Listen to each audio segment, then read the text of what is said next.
Be prepared was the Boy Scouts' motto, emphasizing traits like trustworthiness, loyalty, helpfulness, friendliness, courtesy, kindness, obedience, cheerfulness, thriftiness, bravery, cleanliness, and reverence. However, I had always thought their code seemed to include naivety, stupidity, idiocy, and an excessive level of trust. Finding myself without better options, I resorted to a bit of snooping on Evelyn's iPhone, which I rarely did, a fact she knew, prompting her to add extra security measures. As a former Boy Scout, honesty and respect for privacy were ingrained in me. But with Evelyn's upcoming trip, I couldn't recall the name of her hotel and wanted to avoid another argument about my forgetfulness, a recurring issue these days. Our upcoming separation, the longest since we got married 5 years ago, made me think of romantic gestures like sending flowers. Yet the irony of Paris, the city of love, wasn't lost on me. I wouldn't be the one sharing those romantic moments with her. Aiden, her travel companion, would. Desperation led me to use our wedding date as her iPhone passcode, uncovering a series of emails between Evelyn and Aiden that detailed their romantic plans in Paris. What shocked me as much as the affair was their use of work emails. Both Evelyn and Aiden were legal professionals and should have known better. Evelyn was a lawyer, and Aiden worked as a paralegal at her firm. Their careers involved handling sensitive documents and uncovering affairs through emails, making their actions even more reckless. I hadn't paid much attention to Evelyn's trip details or the hotel's name because of a nagging suspicion. My legal background had sharp, and my intuition and something felt off when Evelyn first mentioned the trip. She described it as a routine arbitration case with no time for sightseeing, avoiding my eyes as she spoke. Her casual demeanor didn't align with our long-held dream of visiting Paris together. I found her response peculiar, catching me off guard with a worst-case scenario I hadn't anticipated. One email subject line struck me deeply. "Why don't you just lose the Boy Scout so we can spend more time together and not worry?" Aiden's recent message was met with Evelyn's unsettling reply. "I feel safe with him." Overwhelmed with a mix of betrayal and anger, I typed out a response with a smiley face emoji, masking my turmoil. Unsure of my next move, I decided to print the email using the Wi-Fi printer in the basement, a precautionary measure driven by my legal instincts. Preserving evidence was crucial, so I stashed the printed email in my computer bag. Taking a moment to think, I devised a plan, seeing it as a win-win situation. I considered pretending to make a romantic gesture toward Evelyn, only to abruptly confront her with the truth. Conversely, Aiden wouldn't show any mercy in a similar scenario. I knew I needed to act strategically. My intellect, not physical prowess, was my strength as a lawyer. Time was of the essence, with Evelyn due to return from her run soon. I had tasks to complete, including finishing an assignment and securing a hotel booking. I wasn't sure why I needed the hotel information, but felt it was essential. I located a hotel near the Trocadero, close to the International Chamber of Commerce, where Evelyn and Aiden would be handling their arbitration case. During their anticipated breaks from their hotel trysts, I hurriedly researched Virginia's divorce laws, recalling from my bar exam that infidelity could be grounds for divorce, impacting alimony and property division. However, there were defenses against infidelity charges, such as reconciliation. I needed to vacate the house quickly, avoiding confrontation for now. My goal was to shock Evelyn into disbelief, employing a strategy akin to shock and awe to end the marriage. Lies would be necessary, despite conflicting with Scout law. This was war. And as Winston Churchill famously said, "In war, truth is so precious that it must be accompanied by a bodyguard of lies." I justified my deceit as serving a greater purpose, now unbound by oath. Returning to the bedroom, I quickly packed my belongings, placing the suitcases by the front door. I gathered essential documents, bank statements, credit card statements, retirement accounts, car paperwork, pay stubs, mortgage statements, and Evelyn's latest student loan balance. Hearing her in the kitchen after her run, I put on a concerned expression as I ascended from my basement office. Seeing her drinking Gatorade with her brown hair tied back, I couldn't deny her attractiveness, though her actions disgusted me. I realized love was no longer alive. I conveyed my plans to go to Paris with a somber smile. Evelyn's reaction was immediate. Her face paled and her blue eyes lost their usual sparkle. She questioned me about the destination, her initial shock quickly fading. I explained that Lars had called, needing me to prepare a witness for an insurance case. I mentioned the judge's frustration over a lost motion to compel, which had disrupted the court's schedule. I anticipated being on the road for a few weeks, but hinted at the possibility of stopping by occasionally for laundry. Evelyn expressed sympathy, suggesting that perhaps my firm was hiring. I expressed a desire to join her in Paris, noticing a flicker of worry on her face before she teased me about sending my resume. Despite Evelyn's law school having a higher ranking than mine, she moved as if to hug me, but I sidestepped her and headed downstairs to my office, battling visions of punching her and struggling to maintain control. As Evelyn asked about dinner plans, I explained I couldn't stay and would grab something on the road as Lars was eager for me to leave immediately. Evelyn followed me to the door, looking slightly concerned. As I picked up my suitcases and left, she declined a goodbye kiss, citing a sore throat and the possibility of a cold or allergies, expressing concern about me catching anything from her. I told Evelyn I wouldn't be back until Friday at the earliest, mentioning some stops in Roanoke and Baltimore. I couldn't shake the feeling that she was already thinking about the unexpected freedom my absence would offer. After waving goodbye, I drove off, hoping she would think I was stressed about work and irritated about being called in on a Saturday. My acting skills are limited, but I had a hunch she was already planning to reach out to Aiden. I drove until I found a shopping center with a coffee shop. Like many lawyers, I found clarity with pen and paper. As I sipped my coffee, I started listing cases and realized that reconciliation had never even crossed my mind. Retribution was the only path forward, and the question was how far I should go. My thoughts were interrupted by my phone ringing. The call was from an unfamiliar number. Impatiently, I answered, and a man named Liam Parker introduced himself. He was in the business of buying old houses to replace them with McMansions. Despite acknowledging that people generally disapproved of his work, he emphasized the allure of receiving a substantial check. I was initially taken aback by the idea of tearing down our cozy home, but soon regained my composure. Parker proposed buying our house for demolition, citing the uncertainty of new construction timelines and offering a potentially lucrative deal if we were willing to sell. I couldn't help but smirk at the prospect, remembering how Evelyn had chosen the house shortly before our wedding. It was a charming ranch in a serene setting, with a lovely yard overlooking woods and a creek. The treehouse visible from the bedroom window symbolized our envisioned family life. The location was convenient, with easy access to major highways and a manageable commute to work. I told Parker about my busy schedule in the coming days and arranged to meet on Sunday morning. Parker assured me that he had already assessed the property from the outside and didn't need to see the interior.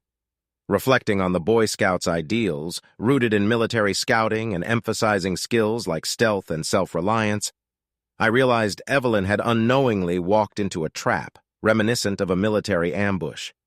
Before taking further action, I decided to do some reconnaissance.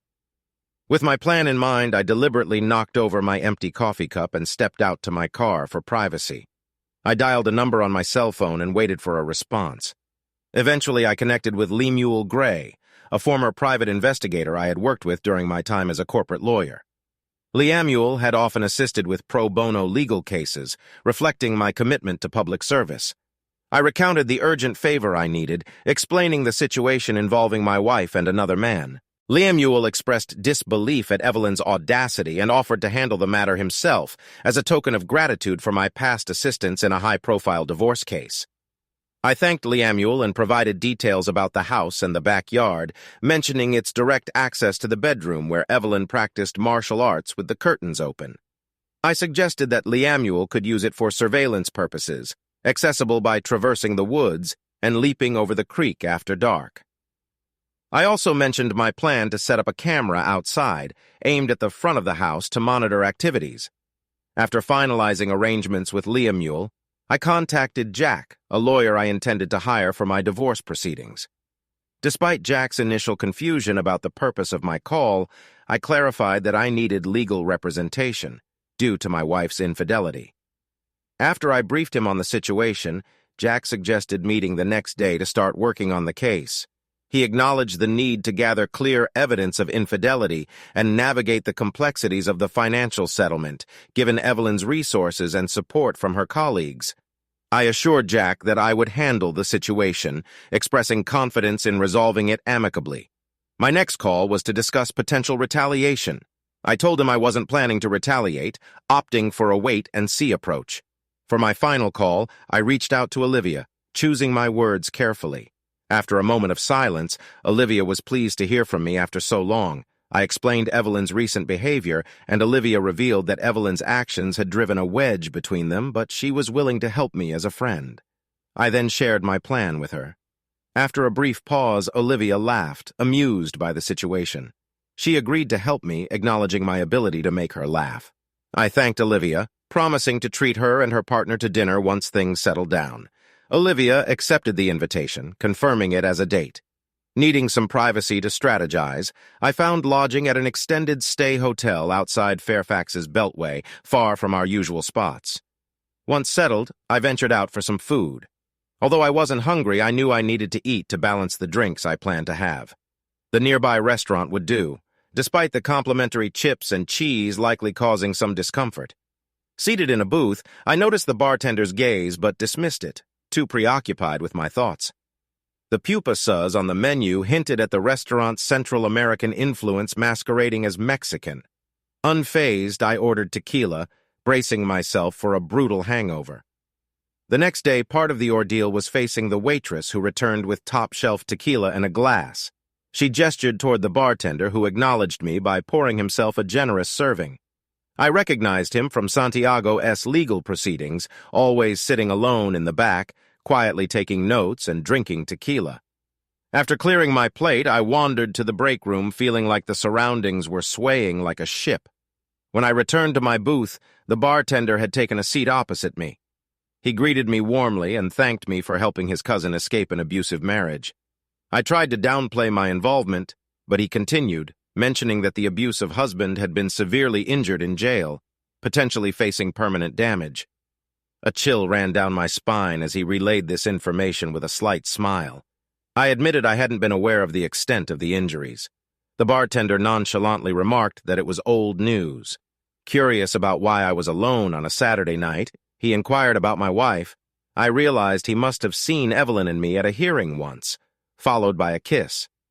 I decided to be honest about the marital issues, including Evelyn's potential infidelity. The bartender responded with a knowing smile, suggesting that while he wasn't a lawyer, he understood the importance of keeping secrets. He hinted at my exposed notebook, containing incriminating details and a to-do list. I shrugged off the security lapse, noting that at least no client secrets had been compromised. He then asked what I truly desired aside from money, suggesting the possibility of revenge. I confessed I wanted to physically harm Evelyn, to break her nose and blacken her eyes. The bartender cautioned me against violent retaliation, reminding me of the potential consequences, like jail time. I nodded in agreement.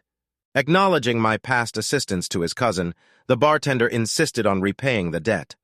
I tried to interject, mentioning Liamuya's role in gathering evidence in the police's involvement in the case. I also enlisted a partner from my firm to ensure proper handling of the criminal proceedings and respectful treatment by prosecutors. Despite my objections, the bartender commended my efforts in assisting those in need and offered his help in return. When I expressed uncertainty about his identity, he revealed himself as Carlos Fernandez, also known as L.T. Gray to some. I jokingly asked if I had to sell my soul for a favor, to which L.T. Gray responded with a chuckle, stating it was merely professional courtesy. He then instructed me to provide my address, Evelyn's name, and her daily routine. He suggested I get a cell phone for easier communication and leave a contact number at the bar. L.T. Gray advised me not to return to the bar, claiming it was for the best. I briefed L.T. Gray about hiring a private investigator, my intention to stay home until Evelyn's departure for France and her travel plans. L.T. Gray knew the location of the Paris hotel, but kept the method of obtaining the information vague. "Just one question, Senior," he queried with a serious expression. "Is there any chance of reconciliation, forgiveness, or mercy? I don't want doubts later." I met his gaze, took a deep breath, and reflected on my emotions. The path ahead was clear. Trust and loyalty were fundamental to me, but they were lacking in my marriage. Evelyn S.'s actions had turned love into hate. While I might eventually become indifferent, that time had not yet arrived. "No," I affirmed. L.T. Gray visibly relaxed. "Okay, Don to fret," he said. When the waitress presented the bill, L.T. Gray dismissed her but allowed me to tip generously. He also permitted me to take a bottle of tequila, advising me to use it carefully. I woke up Sunday morning without much of a hangover and arrived at Jack S. Law office at 10 o'clock to find Leamuel already there. Leamuel conveyed his findings, informing me that Evelyn was indeed with another man in our bed. He handed me a DVD containing evidence of their infidelity, cautioning me against watching it. Jack expressed concern about my decisions, but I requested a summary of the evidence. Leamuel recounted how he had observed Evelyn and Aiden Bennett engaging in sexual activity in the treehouse, just as I had suggested. They had identified Aiden Bennett as Evelyn S.'s partner and planned to draft a report and affidavit form for Jack to file. Regretting the situation, I decided to file for divorce on the grounds of infidelity, but requested that Evelyn not be served immediately. I instructed Jack to file the paperwork on Monday afternoon before the office closed. Jack reminded me of his limitations in criminal law, cautioning that he wouldn't be able to help if I got into legal trouble. "You'd be pleasantly surprised," I mentioned, as I exited. My next destination was a meeting with Liam Parker. It turned out to be an exceptionally productive session where I discovered we could sell the house for over $100,000 more than the mortgage without any commission to the real estate agent. Evelyn would be thrilled. I assured Liam that I'd have all the necessary paperwork ready to close the deal promptly. After leaving Liam's office, I checked my phone. No messages, no calls. She must still be occupied with Aiden. I seized the opportunity to call my boss, Lars, urgently requesting 2 weeks of vacation or I'd resign. Lars, realizing my pivotal role in the ongoing case, hastily agreed. Luckily, there was a law in Lars' workload, allowing me some leeway. With the groundwork laid, I returned to the hotel to dive into the real work. By Monday evening, I was fully prepared. Throughout Sunday night and Monday, Evelyn left me several voicemails that I ignored. I was conserving all my energy for Tuesday morning. Thanks to Liam, you will strategically place camera outside the house. I knew Aiden had spent Monday night there. I estimated that Aiden would leave for work around 8 a.m. and Evelyn around 8:30 a.m., so I planned my move for 7 a.m. I entered through the front door, cheerfully announcing, "Honey, I'm home." I heard sharp footsteps upstairs, and then Evelyn came down in her robe, looking disheveled and shocked. She greeted me, trying to sound cheerful, but her exhaustion and panic were evident. I apologized for the unexpected return, blaming it on the unpredictable nature of business trips. Ignoring the wine glasses in the living room, I headed straight to the dining room and began arranging papers on the table. Meanwhile, Evelyn hesitated, likely fearing I'd discover Aiden still upstairs. When there was a knock at the door, I asked her to handle it. To her surprise, it was Olivia who entered, greeting us warmly. Evelyn watched as Olivia joined me at the dining table and opened her briefcase. I explained that I had arranged for financial and medical preparations for Evelyn's upcoming overseas trip due to my busy schedule. I also mentioned securing a refinancing offer for our mortgage, apologizing for the short notice. Evelyn relaxed a bit upon realizing that Olivia was a notary. She joked about me being her Boy Scout, but her cautious demeanor remained. I handed her a pen, pointing out where to sign on the documents and encouraging her to take her time reading them. Expressing her trust in me, Evelyn swiftly signed all the documents. I hoped her trust was genuine as I handed each paper to Olivia for notarization. Evelyn offered us coffee, but both Olivia and I declined. Olivia documented the notarized papers while I sorted them into folders. Evelyn glanced up, anticipating my next move and planning hers once Olivia left. Discreetly stowing her tools, Olivia smiled at me when Evelyn wasn't looking. I gave Evelyn a reprieve, citing a need for a teleconference, and retreated to my basement office. Her shoulders visibly relaxed, thinking she had time to usher Aiden out and erase any trace of his presence before I reemerged. I pretended not to hear Aiden's footsteps or the garage door opening as he left, but when I heard the shower running in the master bath, I gathered my belongings, exited through the basement door, and drove away without a word to my unsuspecting wife. 2 hours later, after a hearty breakfast at the diner, I found myself in Jack's office. Jack looked shocked when I told him Evelyn had signed the necessary forms, consenting to the divorce petition and waiving service of court notices. He confirmed the forms were properly notarized. I also stated that Evelyn had agreed to a property division agreement, granting me all proceeds from the house sale, her cars, and jewelry, leaving me full discretion over her belongings. Both parties would retain their respective retirement accounts, and she would receive no alimony from me. When questioned about her financial situation, I responded that she earns more than I do anyway. Jack reviewed the documents, noting that Evelyn had agreed to exit the marriage with minimal assets and significant debt. I confirmed the accuracy of the information, attributing it to her generosity. Jack scrutinized me briefly before returning his attention to the papers. I also confirmed that Evelyn had signed an affidavit admitting to infidelity, acknowledging her lover's presence in the marital bedroom at the time of signing, and affirming the authenticity of email correspondence discussing their affair. Jack initially appeared surprised, but eventually smiled, recognizing my respected reputation and our friendship from law school. He decided to proceed with filing the documents, admitting that everything appeared legitimate and expressing disbelief at my actions. Feeling a mix of satisfaction and unease, I expressed immense embarrassment to the judge, acknowledging that I had been consumed by my client's breach of trust. The judge discussed whether the notary could confirm Evelyn's signature on the documents and if Evelyn had scrutinized them. I confidently affirmed that Evelyn, with her experience as a seasoned litigator, had thoroughly assessed the documents.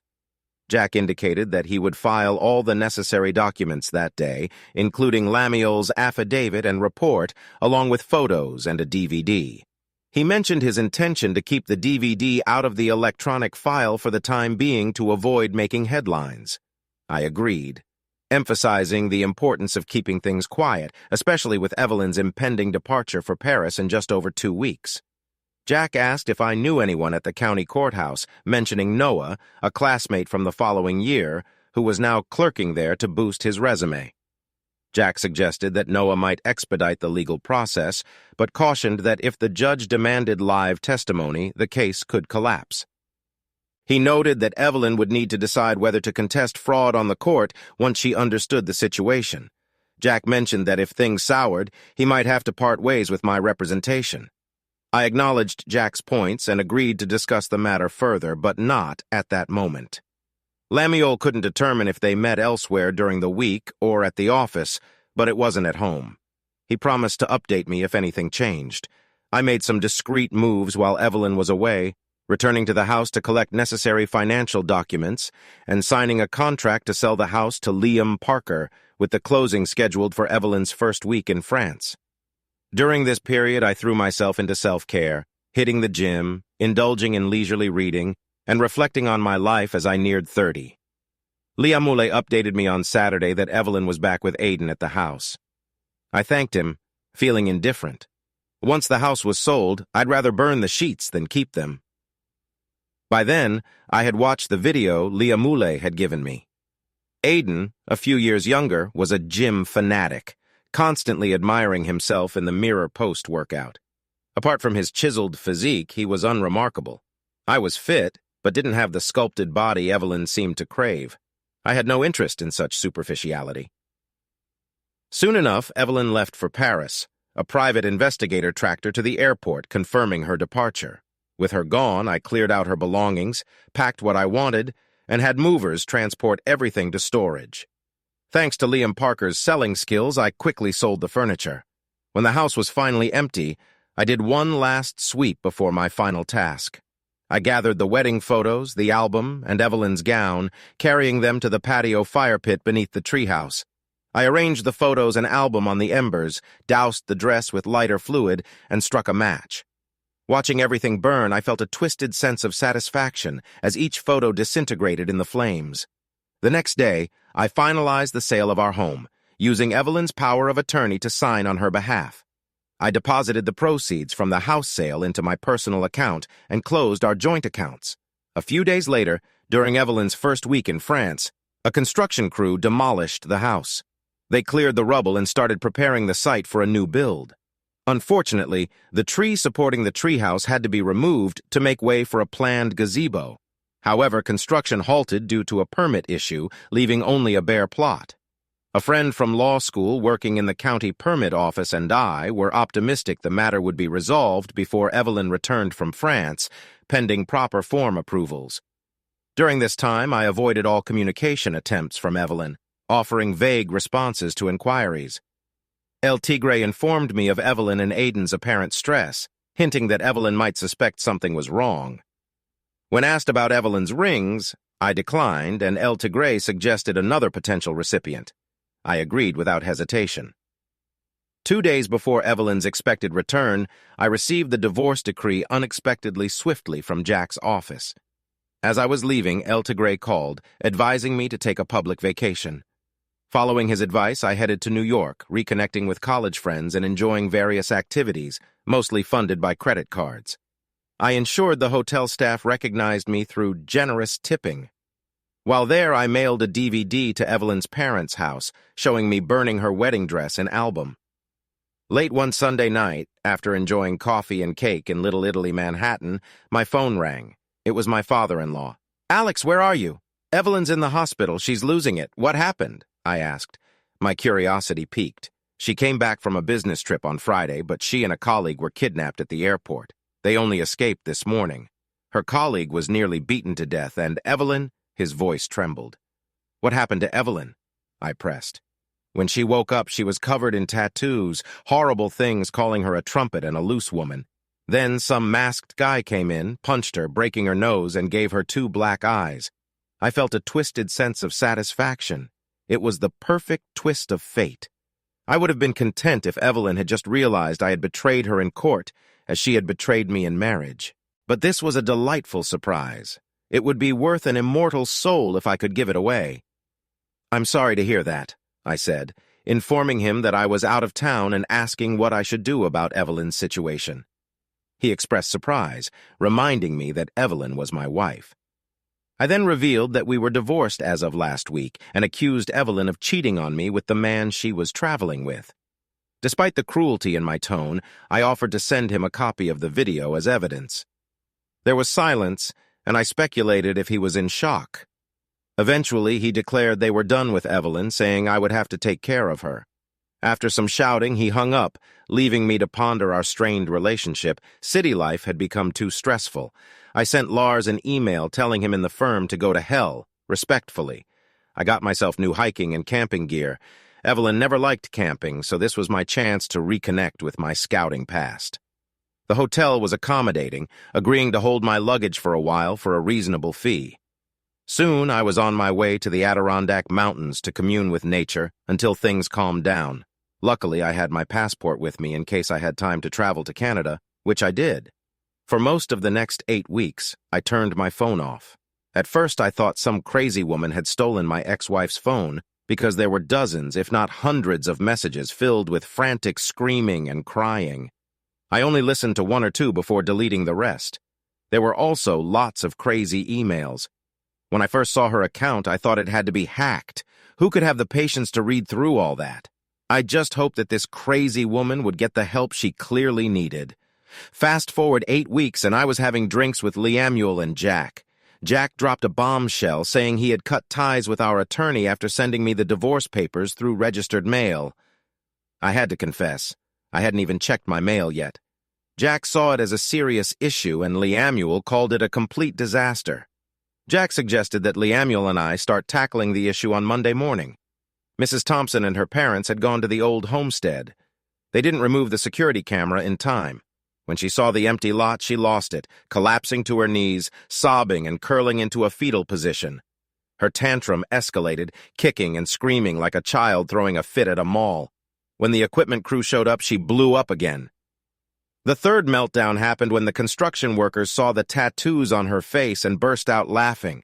The tattoos were clear as day on camera, with phrases like "strumpet" and "I love face" standing out despite her raccoon eyes and duct-taped broken nose. Jack then told me about the day Evelyn and a couple of high-powered lawyers barged into his office without an appointment. He made them wait for 15 minutes, making sure his Glock was loaded in the desk, taking advantage of Virginia's laws.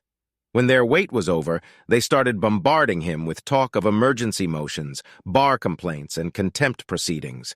Jack couldn't help but notice the ink all over Evelyn's face, written in red and blue. Once he refocused, he asked what the issue was and which statement in the documents was false. They all went silent, looking at each other. Then he asked if there was a dispute over my ex's infidelity, and they all said yes. He played a videotape he had prepared, showing Evelyn clearly having an affair in our bed. It was obvious they hadn't gone through all the case files, as they looked utterly confused. Jack recounted that Evelyn started screaming that I didn't give her a chance to explain. He told her that I didn't care about her reasons as long as it was over. Eventually, she calmed down and claimed she never agreed to let me sell the house, and that I had burned her wedding dress pictures and album, which she said were her personal property. Jack showed her the powers of attorney, one specifically for selling the house, and the property settlement agreement, which allowed me to dispose of her personal items. He told her she was lucky to still have her clothes. He asked if she denied her signature on the documents.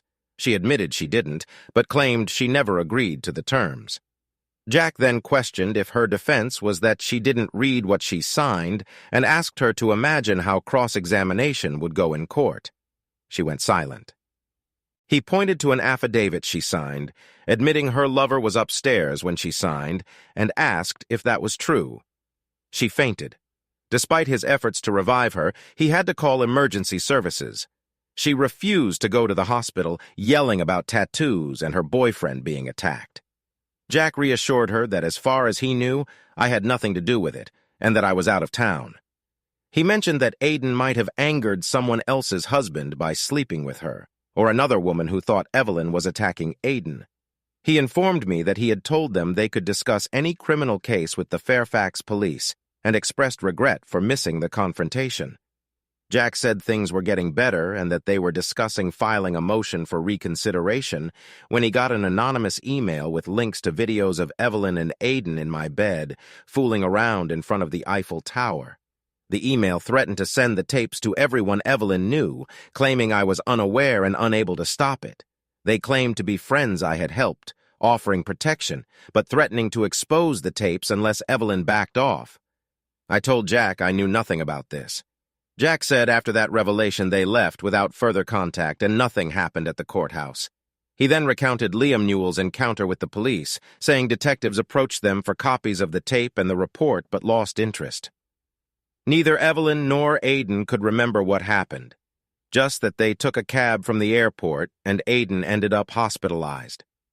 Evelyn woke up in a CD hotel, got assaulted, and ended up in the hospital. The room expenses were charged to her credit, including room service and minibar charges. I mentioned that the New York police and my friends had been contacted, all of whom confirmed my busy schedule in the city. Jack added that my ex was getting laser tattoo removal in her parents' basement, which was expensive due to the extensive coverage. I commented on this, earning a glance from Jack and stifled laughter from Liam Newell. Jack then brought up the meat eater situation, saying he was badly injured and needed extensive therapy for multiple concussions. Finding another job might be tough since their firm also let them go. Jack explained that their relationship had soured during the trip, affecting the arbitration negatively. Mistakes were made, exhibits weren't ready, and witness notes were lost, leaving the client unhappy. Sacrifices were made to retain future work. Liam Newell suggested that someday I should enlighten them about something, to which I jokingly said I was a Boy Scout. Liam Newell continued, mentioning Olivia had waited in the car and expressing a bit of envy about my situation. We agreed to discuss further over dinner, and I offered to treat them for helping with my liberation. As I drove away, Olivia surprised me by saying she didn't have a boyfriend. I suggested we head home with a stop at the post office first. When she asked why, I explained I was checking on a friend's safety, showing her a card from the glove compartment with a Boy Scout emblem.